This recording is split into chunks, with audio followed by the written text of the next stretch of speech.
Okay, Thanks, Lawrence, Tom. you're up. If you want to ask your question. Sure, thank you.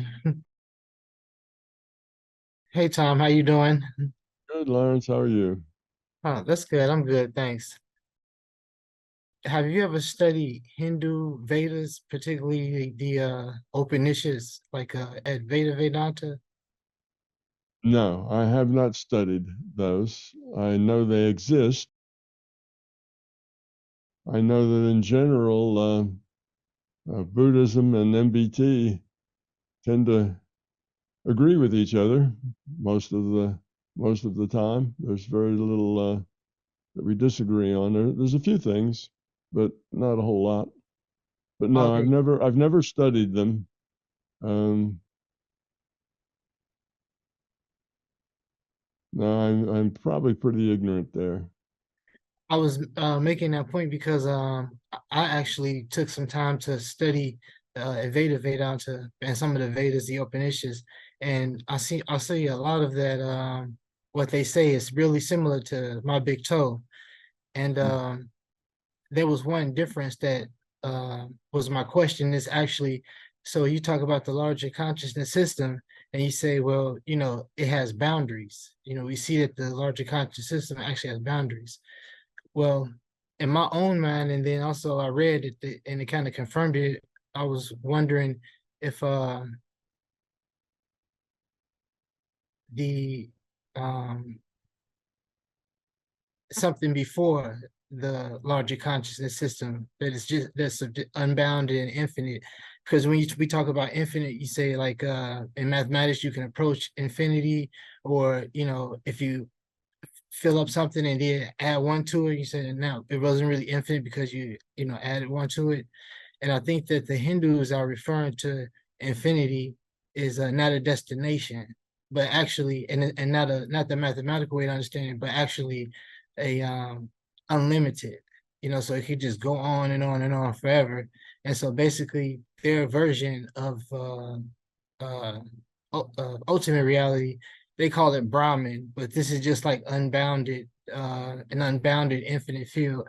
And so I was thinking that maybe the consciousness evolved the larger consciousness, that consciousness evolved the larger conscious system.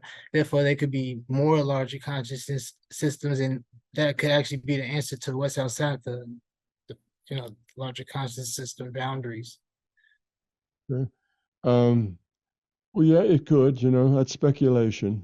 Um, Lots of things are possible. In my book, I even go further than that and say that there could be, the Aum that I was calling the larger conscious system, might just be one cell in a larger thing, and then I say that larger thing was an Aomosaurus, and but I make that kind of fun because it is just conjecture. We don't know. So in my book, I like to start with, I have one thing that I start with an assumption, and that's really that consciousness exists. Consciousness is. I don't try to say, well, here's where consciousness came from, because you end up with conjecture there. There isn't you can't make a logical deduction of where consciousness comes from because we're consciousness. And to see it from the outside in an objective way requires us to get outside of consciousness and watch consciousness being born. And we are consciousness. We can't get outside of consciousness. So there's a logical problem there that it's not only that it's not that we're not smart enough to figure it out, is that there's certain things that we just can't know because of what we are. So I like to keep everything real and not um,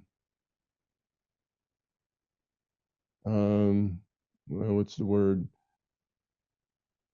Not just metaphorical. I try to keep things as real as possible. Okay, now in my mind, there is nothing that can be infinite and be real at the same time. Reality requires finiteness. Oh, Reality requires boundaries. It requires things that have beginnings and ends. So if you say that something's infinite, in my mind, I look at that and I say, well, what they really mean is that it's like it's infinite. It has the attributes of being infinite.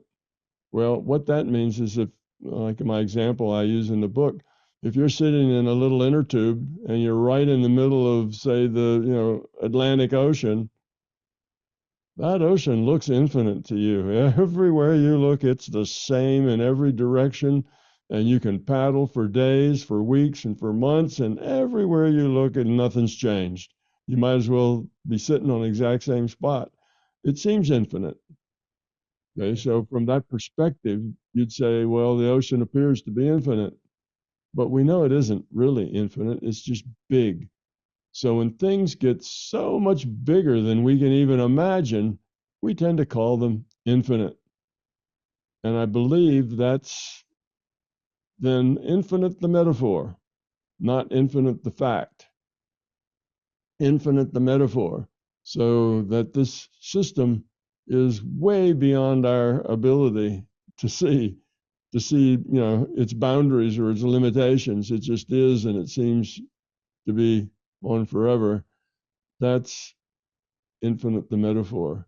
And I would agree with the Buddhists in that sense that it looks infinite. But to say that it is infinite requires anything infinite requires an infinite amount of energy, an infinite amount of all sorts of things. You need an infinite amount of, and pretty soon you have something that's hard to explain. So trying to keep things real, I say that the larger conscious system is finite, and that what's outside of it, I have no idea. I'm inside it, so I can't tell. I'm consciousness. Now, maybe nothing's outside of it. Maybe there is. Maybe it's just one cell of an Allosaurus, I don't know. But I think that's because it's impossible to know that answer. But Yeah. I say it's so large that you won't see its boundary. You won't interact with its boundary, but it needs to be finite to be this real thing in a reality. Now, I think the difference here is almost just language. I think it's hardly even worth arguing, because there's really no point. There's no end of the discussion. There's no way to, there's no way to say, oh no, look, here's an infinite test, and I can apply this infinite test, and everything that's infinite, turns yellow or something, and this turned yellow, so it has to be. There are no such things. So it's Right. really, an unanswerable kind of question. So it's more preference than anything that I Right. see infinity as a metaphor, and they just talk about it's an infinite system. Well, if I had been them at that time, I would have said the same thing, because that's the way it appears to be infinite. And Right. I would agree with him. It does appear to be infinite, but that creates problems. How can anything be infinite? Because infinite means that it can't be any more. What they're trying to say is that I hear what you said, I understand, but I think that like what they're trying to say is that it's existence. Like consciousness is not something that's existing, it is existence itself. And so like this existence itself through the power of Maya. So they use the word Maya, but that really means space-time expansion.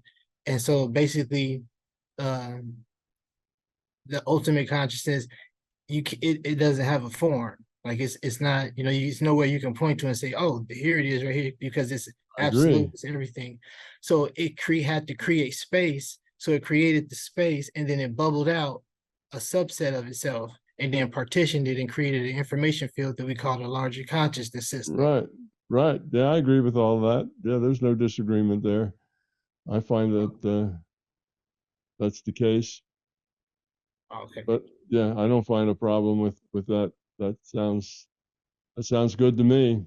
I also, I'm talking about a larger consciousness system, and I'm talking about this system in terms of a finite system that has limitations. In other words, it has to worry, it has to be concerned with how many seats are in the simulator, because it doesn't have an infinite number of bits. So, when it's finite rather than infinite, it gives it some characteristics that it wouldn't have if it were infinite. And those characteristics, I think, are significant. It's important to say that there are limitations, because then they precipitate actions. So if you look at the larger conscious system and you say, all right, there's 8 billion of us here, and I've been to other reality frames that's sort of like this one, maybe there's 5 or 6 billion in those, and so on, and we're going to probably grow up to be 10 billion or 15 billion. So how many seats does it need? If it adds one more seat, then that seat has a cost. It's got to feed that individual with data stream. Well, that's some calculation and stuff. It has to interact with that individual with a data stream to have them in the virtual reality. So that's a cost. So now we say, well, what about our universe? Our universe has trillions, or maybe even trillions of suns, and there's probably hundreds of millions of planets that might have life on them. Do they all have life on them? Well, does each one of those trillions of trillions have another 8 billion lives on it that the system is doing? I think not, because what's the point? After a while, the point of the system is to lower its entropy, to grow up, to become love. And if you add one more avatar, one more IUOC, then there's, that's overhead. It's got cost. You got to feed that with information. And does that one more out of the billions actually make the whole system lower entropy? Not much. So all systems have this curve that's the sweet spot. All right. If I do any more, it's inefficient. If I do any less over here, it's inefficient. It's just right, the sweet spot where you get, if you had less than that, well, you could use more. But if you have more than that, well, you could use less. And that defines then the sweet spot. But that's just the nature of systems. Systems have that. They're complex things.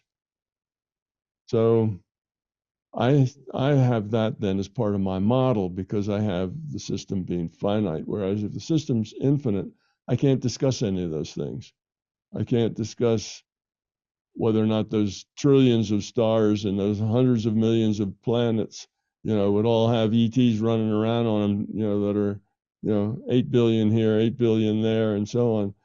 And to me, I say, that doesn't make sense. And So why would you deny that it would have a limited amount of seats? Because like our universe, the way that it is, I think now we can see like 2 trillion spiral galaxies and solar systems within each one of those galaxies, and it would have to be life other no, than no, us. no, it doesn't have to be. Those things don't exist. This is a virtual reality. It's not made out of matter. It's a virtual reality. In other words, Right. none of that actually exists. All that is potential. All it is lights in the sky. Okay, we look out there with our telescopes and we get little dots of light in the sky, which means the data stream that the astronomer gets has little dots of light in it that he says, oh, look, that's another spiral galaxy out there. It doesn't have to be populated. It doesn't have to be physical. It doesn't have to be calculated. Just like here, this avatar, it's only what you see is what's being calculated. Right. Doesn't So have to have a brain, doesn't have to have a heart, doesn't have to have a liver or anything in here. It's just as if I had a brain, as if I had a liver and a pancreas and a stomach and a circulatory system and a heart that was pumping, but none of that's been computed. but That's just a waste of bits. So all that stuff, all those trillions of things out there are not, they're just computations, perhaps for us. And it doesn't need those to be populated. Matter of fact, that would kind of break the bank. So you see, that's the thing. So it's not a waste. It's not all those trillions of stars. Certainly they would have to have light on them. No, they don't have to have anything on them. They're just not even calculated. They're just calculated for us. So we see little dots of light. So see, these possibilities occur because of because I take the point that infinity is metaphorical infinity. If I don't take that point, then I can't say anything about all the rest of it. The rest of it is just like, well, you don't know. You don't know. It's infinite. Okay, it could have, a trillion avatars, and it puts out data streams for all of them because it's infinite. So we can do that. But I know that in systems theory, that doesn't make sense. It doesn't make sense. It's inefficient. Let me put it that way. It's inefficient computing. It's inefficient processing. And I expect this system to be efficient. I expect it to do things that are, that are efficient in the way it works, not inefficient. So that's, again, small little tiny point, that I don't think is really worth a whole lot of conversation. It's just where I take my metaphors and the things that I can rationally deduce from my metaphors, just allows me to go a little further than you do if you just let it be infinite. And I think it makes it more easily imagined by people, because you can't imagine infinite, but you can imagine this system out there chugging along, and you can imagine that it has the same kind of rules for efficiency that any system, any finite system would have. So it helps me, but it's all based on, I mean, if you disagree with that, then you'd have to disagree with my, with the those things that I say, and that's okay too. This is at a point of conjecture, not a point of fact. It's just the way I'd rather look at it. I understand. So I have no argument with the way the Buddhists do it. They just end up with a different set of conclusions down on that end than I do, and that's okay. I don't say they're wrong, and I don't say I'm right. We just looked at it a little different way. Yeah. Okay. Thank you so much. I really appreciate that. Yeah. Tom, this is a perfect segue into Michael's question. Michael, do you want to ask, or would you like me to? I'll ask. Go on ahead. I have some cleaners here just vacuuming behind me, but I'll try and ask it now. So yeah, Tom, one thing about you were just talking about with Lawrence there, your top down versus your statistical model of reality versus a bottoms up calculation. That's what this question's about. And you said kind of the system doesn't render, and I think that's maybe a little bit different than the system doesn't compute. I feel like there's certain things like emergent complexity from the bottom that can bubble up unexpected results at higher levels. A particularly dramatic example to illustrate my point is a human having a heart attack. Since we aren't usually directly measuring our blood flow and blockages to the heart, this is something that must be statistically modeled and predicted for every human and in each delta T. While the exact details of the blood flow don't need to be rendered, there is still quite a bit of detail needed to be figured out to determine what the probability of the heart attack is for someone. Heart attacks were also probably happening long before anyone here in PMR was looking at the details and making the system render an arterial blockage. The system would have to understand heart attacks long before any IUOC looked at the heart. A similar example would be cancer. There are many factors that go into whether or not a cell becomes cancerous, and there are many cells. While that creates a lot of uncertainty, and that still means a lot of statistical modeling needs to be done for every animal, every delta T. And this is just a couple of examples. There are so many things that can go wrong in our bodies that need to be statistically modeled out in some way to some level of detail. But yet, how would the system even know of some of them if it hadn't done a detailed rendering of the possible emergent complexity and ramifications of various interactions in the body? I also just watched your video on the readiness potential, and that is another example of the LCS tweaking something at a level of this reality that is far below what is actually rendered and was actually only discovered somewhat recently in history. And now this is just the body. The same sort of argument could be applied to all of physics. All sorts of weird and large results could bubble up from interactions at a smaller scale that may never have actually been rendered. Doesn't this mean that the lower levels of detail need to be calculated at least to some degree, just so that there isn't some sort of, conflict? And I think you've mentioned this too with like the wave particle duality, where the system kind of got cornered with the double slit experiment too. Yeah, so I'm just kind of wondering, what do you think about that? Okay, well, that's a very good question. Yes, the detail does have to be computed, but not for every case and not all the time. You see, so you can take, the system can compute it because the simulation, from the initial conditions in the rule set, right? And it evolves the stuff. So if you want to look at the detail, you've got this rule set, which is mostly deterministic. You can compute details with it. It's got some uncertainty in it, but it's mostly deterministic. So you can compute that for, let's say, a human being, that, okay, it has, in order for it to do the things it does, it has a brain, it has the liver, it has kidneys, it has blood flow.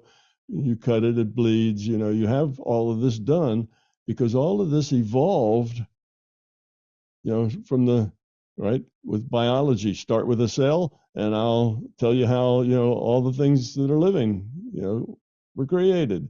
Give me a cell, and I can evolve all the bushes and trees and animals and everything.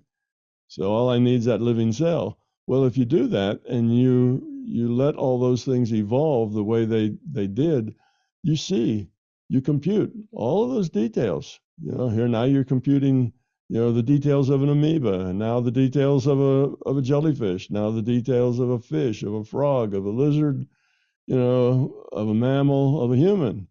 So you have all that information, but you only have to do it enough that you can create a probability distribution based on it. And the key words that you said, to some degree of accuracy. It doesn't have to be real accurate. So let's say the system took its rule set and it looked at all how this evolution went. I mean, after all, it was computing this evolution. So it knows all the details about how this evolution took place and all the little nitty-gritty details of the calculation that went into it and why, it did this. So let's say it takes the information from, a couple of hundred humans, and it says, well, okay, here's the probability of getting a blood clot, and it just takes its rule set and calculates that. Well, that is a long and tedious calculation. But once it does that, it can apply that statistic to everybody. It can say, okay, now here are what conditions affect it. Well, diet affects it. Well, genetics affects it. It can look at the various things that affect it, and then it can have those as input parameters, and you put those things into the input, and out comes a probability. So it doesn't have to look at all the detail in everybody. Once it does this, and I say one time, it may revisit it occasionally to update and see if there's anything else it needs to add to it. So it's not that it only has to do it one time, but it doesn't have to do it for every person. It basically does it once. And now I've got some statistics that tell me about blood clots and heart attacks, or even just heart attacks. And at this point, I can plug in the parameters: bad diet, no exercise, overweight, whatever. There's probably 5 or 6 parameters I can plug in, and pop up comes a probability. And now I want to see what happened next with Michael Sagansky. So I go up and I take a random draw from a probability distribution of the possibilities, and it says, oh no, heart attack came out. That was 1 in 50 or 1 in 100. But you take the random draw, and that 1 in 100 came out, and bing, Michael has a heart attack, because that's the way the system's run. But you weren't just picked out at random. You had all these indicators and things that raised your probability, to a point where it was only 1 in 50. Whereas, if you had really, exercised well and good diet and good genetics and nobody in your family had ever had a heart attack and that kind of thing, then it may have been 1 in 1,000 or 1 in 10,000. And now the probability of pulling out that 1 in 10,000, it's not likely to happen. So it's that sort of thing. So the point is that, yes, you still have to do the detail work down at the bottom level, kind of deterministically, in order to develop the probability distributions that it can use now. So it's not that you don't ever have to do the detailed work. You do have to do the detailed work, but you don't have to do it for everybody all the time. You don't have 8 billion people and you have to compute where each blood cell is, all the time to find out what's going on in their circulatory system. That becomes impossible. It's too hard. It's too complicated. Too many people, too many blood cells. It just isn't smart when you can look at the rule set, which determines things like blood cells and how they work and why they work and so on, because the system actually watched all that stuff evolve detail by detail. So the system understands that, and take that deterministic understanding and roll it up into probability distributions that fit now. So it could be that, let's say, now in the last 150 years, our diets changed a lot. Okay, because when we were cavemen and whatever, our diet was different. So it might have to go back and do some more of that calculation down at the bottom level to say, well, okay, now they have a different diet. How's that going to impact that? They'd have to work that out from the rule set and then modify their probability distributions a little bit that would apply to people today. But then after they have that, okay, there's, again, let's say there's 5 or 6 or 10 parameters about Michael that feed into this probability of a heart attack. And after that, it's just a random draw from that particular distribution with those inputs of the things that matter most. So if the system then finds out, oh, well, what about asbestos? Talking about cancer. Well, there wasn't any asbestos around, back when, 500 years ago, asbestos really didn't exist as a building material. So it didn't have to worry about that. But okay, some new calculations have to be done. But again, they just have to be done just enough to get it up to where you got a decent distribution that describes that particular thing. And then you can quit. You don't have to do it for everybody all the time. It's like that resolution I talk about with the cannon. And it fires the cannons, and you just get a distribution of where the cannonballs are typically to go. So the cannon fires, and you do a random draw, and you put the ball there, that sort of thing. Well, you only need so much resolution. So in a civil war, if you were off 10 feet, if your distribution was low quality, low res, and, okay, the cannonball's going to land here plus or minus 10 feet, nobody would notice. Nobody's out there running around in the Civil War saying, oh, that cannonball was 10 feet off of where it was supposed to land, you see. Nobody notices. So you only have to do it to the degree that it makes a difference to people. All right, so most of our stuff in the macro world it doesn't have to be that high resolution. We don't need to be, our system has lots of different resolutions, actually. The simulation doesn't make everything at Planck length, Planck time, and it makes almost nothing down at that. It's way too high a resolution to compute anything like that. To compute a cannonball to the nearest 10 to the minus 44, seconds or meters or something is ridiculous, So when it comes to that, there's maybe this parts of our reality have a finer resolution than those parts of our reality because the measurements in those parts aren't all that precise. So you don't have to do that. So we have different levels of resolution in our rendering, that in our calculations, depending on what the people there are measuring, their ability to measure. So if the people can see that, oh, well, this isn't right, there's a problem here. That cannonball shouldn't have gone that far. But if we can't see that, then why have any more resolution in the distribution than necessary? It just takes more work to generate the distribution. So mostly the distributions don't have to be that accurate. They just have to have, the right variables plugged in so that they make sense. Like things like diet, with heart attacks, and exercise, and the stuff that makes a difference to heart attacks, and family, whether it happened in your family or not, the genetics. So they have to look at the big things like that. But when it gets down to it, it's that random draw, and you win or lose on that. And that's just kind of the way it's done. So now the system can also play with that, because Michael Sagansky is this character who's key now in my big toe generation of stuff. So he's doing jobs that the system really, really appreciates and likes. So when he gets that random draw and it says, oh, Michael's got a heart attack, it'll say, nah, cancel that.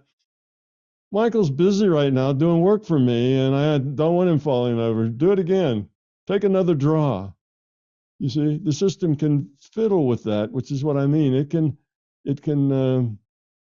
come in and meddle with the system a little bit to suit its needs, as it wants to. So it doesn't have to it's not a machine that just says, all right, here's the way it works, and it'll always work exactly like that. It's conscious, and it knows things that particularly would be a problem or would not be a problem, and it can interfere little bits here and there, which is why when you are a very valuable person doing work and passing love and peace around in the world, and you're a part of that, well, you'll probably live longer and be healthier, because you're more valuable to the system. At least that's a possibility. So does that answer your question? Yeah, it does. That does answer it. And I always thought it was kind of a mix of it top down usually, but yeah, you got to at least do some bottoms up sometimes to figure out the probabilities, right? Exactly. So, all the probability, that's the only thing that makes it really work, is that the bottoms up to create the probability distribution, and then you use the distribution to cover the 100 million instances. Instead of calculating all 100 million of those instances from scratch, you can pull those out of probability distributions. And then as time goes on, you adjust the distributions a little bit to reflect the realities of now. But it's still simple to make this canon, make it once, and then use it for 100,000, 200,000 or 300,000 cannon fires are now all just random draws. They're simple, but yeah, you had to create the distribution for it, and you had to include things like temperature of the barrel and how many times it had been fired, and all these parameters that make a difference have to be input to it. So not only did you have to do it, but you had to run that cannon model probably 100,000 times. 100,000 times for 10 different inputs, to get it. So you had to do that. But once you've done it, now you have a huge advantage in efficiency. You don't have to do it every time, but you still have to do it. You're right. Yeah, and it's just it kind of blows my mind a bit, because essentially the system would have to have like a Michael folder or a Tom folder, and probability of this and probability of that. And instead of, I always thought you could do it in kind of a dumb way just raw calculation for everything. But it, yeah, like you said, it chooses not to, and kind of makes it more smart and kind of abstracts away, like you said, the cannon firing or whatever. But that's interesting to think that, you know, somewhere, I mean, I guess you could probably ask the system, hey, can you show me what the probability model of a cannon fired in the 17th century was, or something like that, and it probably would have that kind of information, I Yes. guess. So that's interesting, something to look into. And another just quick anecdote, it's kind of related to this, it's kind of funny. I my whole life, whenever I've ever accidentally dropped something on the ground and I didn't see it drop, and then I went to go look for it afterwards, I was always shocked at how far away whatever I dropped ended up away from me. And I'm always to the point now where I'm like, I swear the system is messing with me, because I drop something and I'm looking for it. I'm like, where to go? And it's like way over there. And I'm just like, there's no way that, you know, physically happened, right? But I'm like thinking now, maybe, you know, I didn't see where it went. So it could be, you know, there's a distribution and it's off on the, you know, 10th sigma of where it could have been. And Exactly. It's yeah, some 10 sigma draw, yeah. but it just happened to be over there. Yeah, it's that kind of thing. So that's why these odd things continually happen all over. You know, people in life always have things happen to them and around them that are just really odd. You know, you just wouldn't expect that to happen. That's because, all right, it's only 1 in a million, but if you're making that draw 1 billion times, then 1 in a million comes up, you know, 1,000 times. So yeah, that strange thing that really shouldn't happen that way does. But the difference is you're not looking. You know, you're not looking at it. If you looked at it, then you'd see its trajectory, you know, bounce, bounce, bounce, bounce. And I don't know, maybe each one of those bounces is another random draw. Or maybe not, you know, it depends the level of detail. Again, you know, you can have things done more crudely, or you can have things done more accurately. It depends on the case. But particularly when you don't look, I suspect that probability of the big bounce takes place more often than when you do.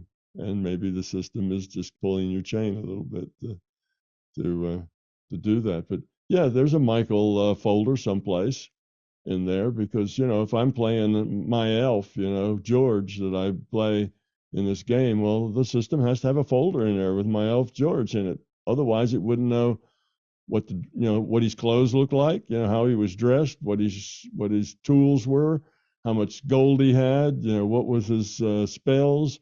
All of that has to be kept.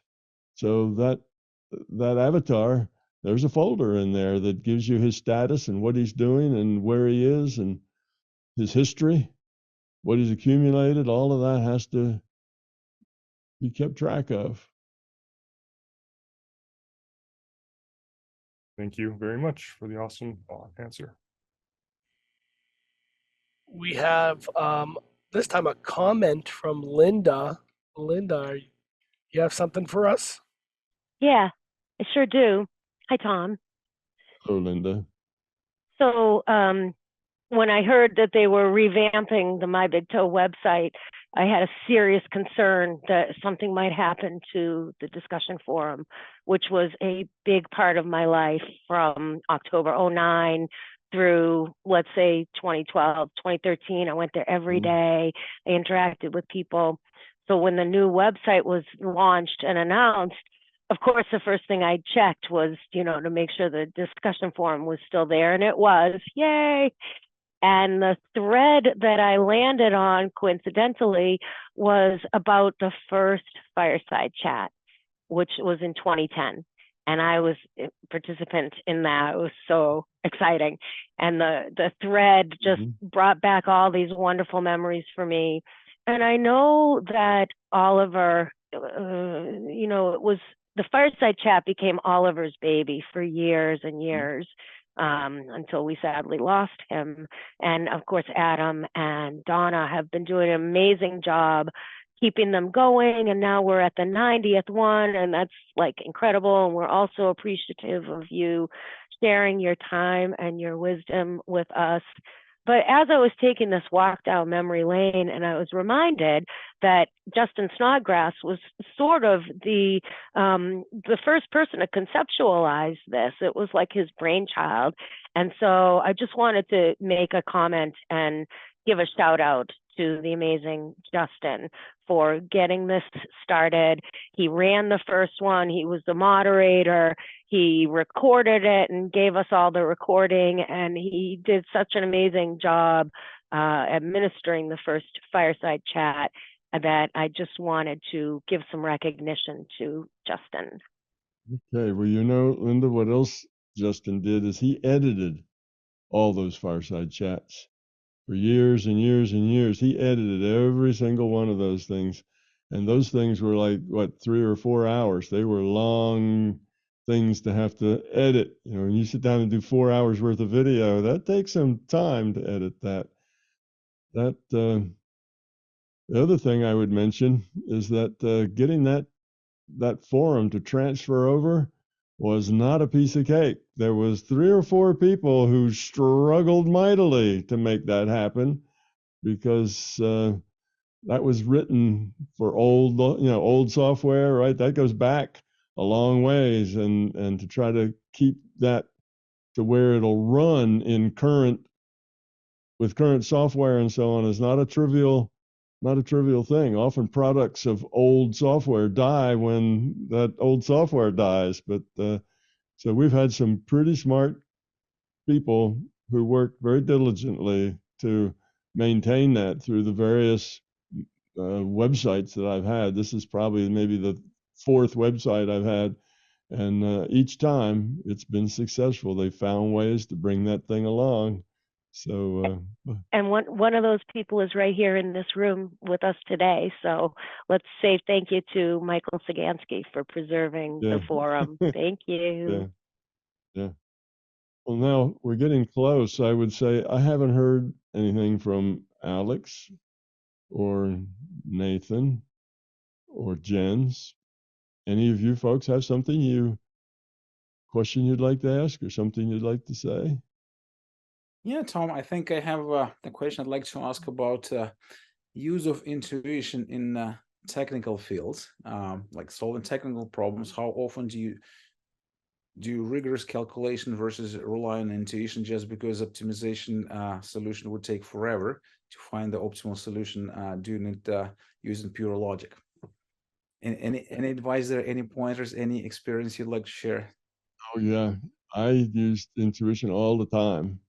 And matter of fact, that's how I became, that's how I ended up retiring 3 times before I finally could get to retire, because I kept getting called back, and they kept raising my wage because they needed me to come back to do problems. And that's because I could work that way. I could work in the intuitive space and not in the intellectual space, because the problems I had were problems that had too many variables. You know, big simulations that had a whole lot of variables. So if you've got a problem and it's got, 100, 200 variables that all affect something, well, it becomes almost impossible to see how to model that, or what to do with it, or what the results would be.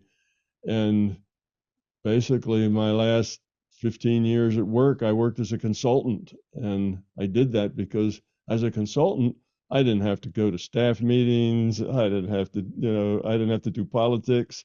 I could just get my group and we could go off and do our work. And I had to send in a report that said how we were making a progress report, every week, but that was it. And so then work became fun rather than a chore. I got out of management and into, back into the fun of doing the work. But I found that I would just intuitively start someplace. Where do you start? Here's a problem, and there's probably 100 different ways you could start working on this problem, putting together a big model. And I just start someplace, just kind of intuitive sense of where to start. And then I'd build a little bit and build a little bit, and I'd keep building it up and growing and adding this in and adding that in. And by the time I was done, it always worked out really, really well. And I ended up with these fantastic solutions that people who were paying me were thrilled with. And they got answers that otherwise they wouldn't have gotten. And if anybody asked me, well, how did you know to do it that way? I would have said, well, I didn't. It just worked out. But it sounds like I was just lucky. But I repeated that over and over. It just always worked out. So I would say yes. And the intuitive way to approach complex problems is to just start any place that seems like a good place to start. And the problem with doing big models, big simulations, is that if you start at the wrong place and make some wrong choices, like choices of resolution and choices of how you're going to do this and that then affects all what you have to do to all the rest of it. It's not like everything's can be totally different in design and they all just stick together. They don't. They all have to be designed together. So it's important to start at the right place and to choose the right ways of doing things so that 10 steps down the road, what you chose to do was just what you needed to do to include that step 10 that you weren't even thinking about yet. You didn't box yourself off or somehow, create something that then was hard to do. Then you have to tear it all up and redo it to include this other thing, which was the problem that other people were having with it. So yes, you can work intuitively. And if you work intuitively, you will get, 3 or 4 times as much done in half the number of hours, and which makes you a valuable employee. So that I suggest that you work with your intuition when you have very large, complex problems that you just can't think out how to do it because there's too many steps. These big simulations that we're doing literally had, hundreds of variables and steps and different kinds of things in them. And I never had to throw it away and start over because I had started on the wrong track and made some poor assumptions for something that was going to happen later. It always just turned out that it all fit great.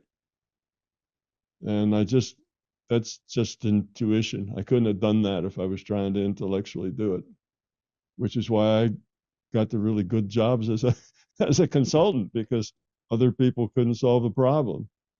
It's just too much to solve intellectually. A lot of those problems, it's just impossible to solve them intellectually. They're too complex. So if you solve a problem intuitively, then how do you sell the solution to everybody else if you can't explain it logically? Do you just say you have to trust me? I know. No. It's You going to work can't. that way. You can explain it logically. All your results have to be perfectly logical. It's not that you can't explain the results. What you can't explain is how it is you put it together like that. How did you, in a third the time, finish a model that worked really well when they've already had 6 guys working on it for 4 years and they haven't been able to get there, and then you in 2 years get there, and you can't explain how that worked.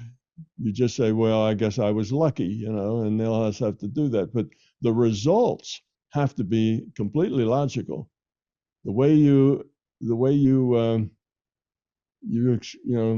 way I described the results and how the thing worked and the logic flow had to be good physics, or I wouldn't have gotten anywhere with it, because all of the people who were looking at my work and had to approve it, they were engineers and physicists and mathematicians. They knew what all the, how things were and how they worked. So it's just in the building. When you build big models, you build them with certain ideas in mind of how they're going to piece together and what all the piece parts is and how you're going to integrate all those piece parts. And that was all the part that was intuitive, how to integrate all the various piece parts that were going to have to be integrated in a model that had 1,000 piece parts and how they could all work together. It's the structure that would do that. That's the part that was intuitive, not the physics. The physics still has to be physics. I mean, it has to be understandable. It's just the process of doing large models is a difficult process. Yeah, yeah. The reason I ask that is that I often arrive at things intuitively in 1/3 of the time, but then I spend 2/3 of the time convincing everybody else why it has to be done that way. Well, okay. Well, I didn't have to convince anybody in the beginning. All I had to do is turn in progress reports. So I just did it in any way I wanted to. And as long as I could explain the logic of the answers that came out, they were happy. But how I approached it, I didn't have to say, well, here's my approach and here's how I'm going to do that. They just left me alone to do whatever I wanted to do with that. What they wanted to know is, are you getting answers out that we can use? Yeah. That's what they didn't care. I approached it. They let me do that. And I always had fun. I had a team of kids working for me. And I say kids, I'm pretty old. So, you can still be pretty old and be a kid in my book. But I'd have these kids who were just out of college, mostly undergraduates, and they were all the programmers. So I'd keep 5 or 6 programmers busy all the time. And I just wrote the equations and handed them, and they actually did the programming and put it all together for me. So that just worked out great. So in my mind, me and 6 programmers, could almost do anything, if we had the time and the resources. So that's how it worked. So there wasn't anybody else there who actually could question what it was I was doing or how I was doing it. I was the only one in the group that had a clue why I was doing it the way I was doing it. And I didn't have a clue half the time either. It was just intuition. But it always worked out to where they got the answers they wanted to the level of correctness that they needed. And of course, I had to test it. They would test it on things. Models always have to be tested, particularly complex ones. So they'd have to give me a bunch of old data from something that had already happened, and they had the answers as to what happened, and they give me that old data, and I'd put it in my thing and see if I predicted what actually happened. So I had to do those sorts of things because you have to verify that the model you have actually works and works well. So you have to test models. You can't just make them and decree that they're accurate and that they work.